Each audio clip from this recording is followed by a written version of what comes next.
How to block someone in IMO. In this video, I'm going to show you how you can easily do this.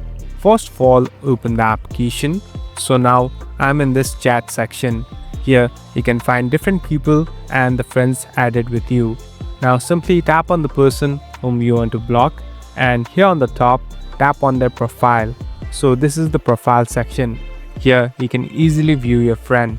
Now slowly scroll down. So here there's a section called block. Simply tap on block. Now make sure you want to block this person and you won't be able to chat or even call them. At last, hit on this block icon and it will take some time. So the person has been blocked and you can't have any chats or calls now. Thank you for watching this video. I hope this video will help you.